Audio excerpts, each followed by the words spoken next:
especially fitting to recognize Shri Reddy's deep commitment to democratic governance, institutional integrity, and participatory politics. We are truly privileged to have you, sir, and I request you to kindly address this gathering today.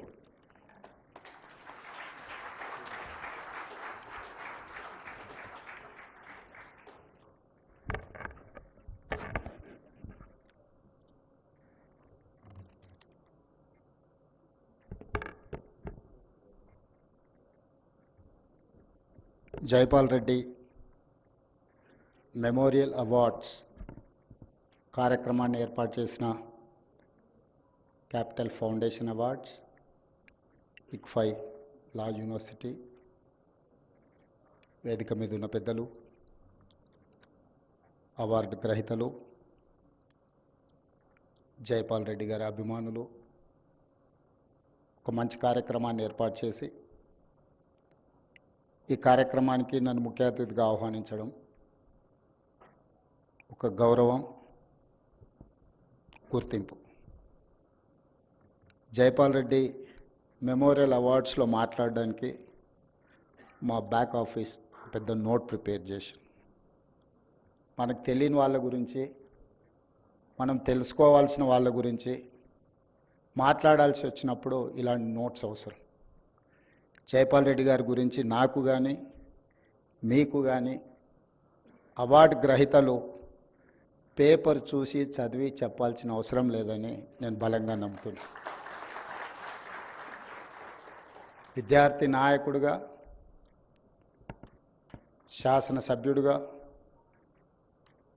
Parliament సభ్యుడిగా, రాజ్యసభ సభ్యుడిగా, కేంద్ర మంత్రిగా వారు వివిధ హోదాలలో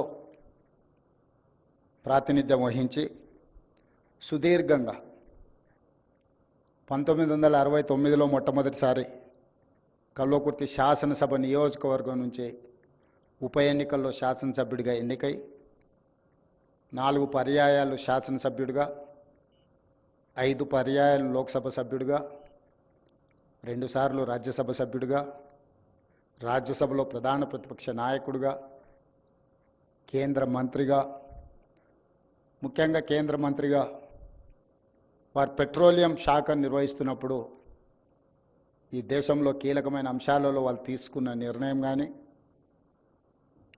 information and broadcasting మినిస్టర్గా ఉన్నప్పుడు ప్రసార భారతి చట్టాన్ని వారు ప్రజాస్వామ్యాన్ని, ప్రతిపక్ష గళాన్ని ప్రజాస్వామ్యం బలోపేతం చేయడానికి ఉపయోగపడుతుందని నమ్మి, విశ్వసించి ఒక బలమైన చట్టాన్ని దేశానికి వారు అందించారు.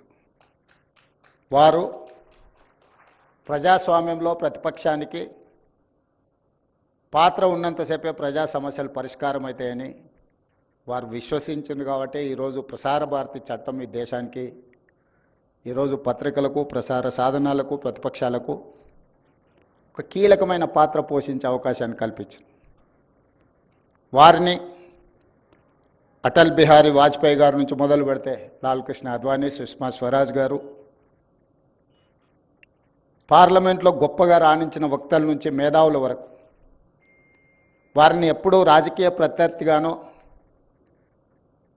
సిద్ధాంత విభేదాలు మాత్రమే వారితో ఉండేవి. వ్యక్తిగతమైన వైరం ఎప్పుడూ జైపాల్ రెడ్డి గారికి దేశ రాజకీయాల్లో ఎప్పుడూ లేదు.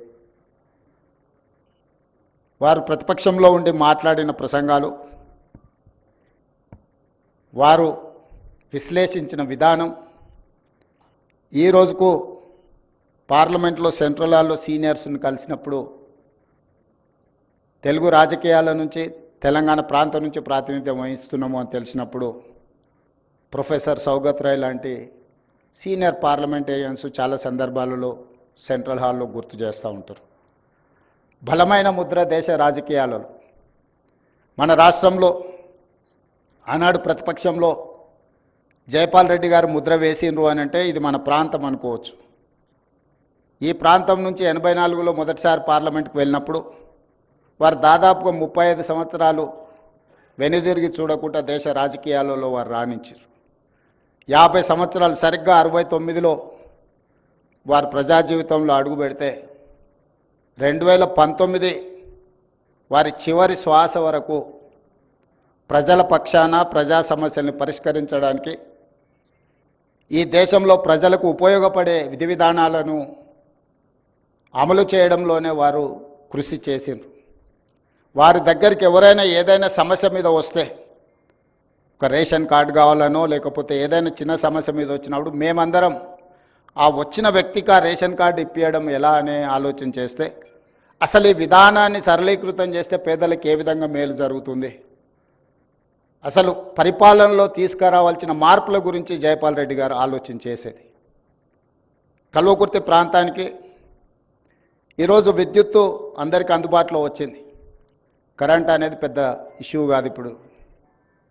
కానీ ఆనాడు వారు శాసనసభ్యుడిగా ఉన్నప్పుడు ఆ ప్రాంతానికి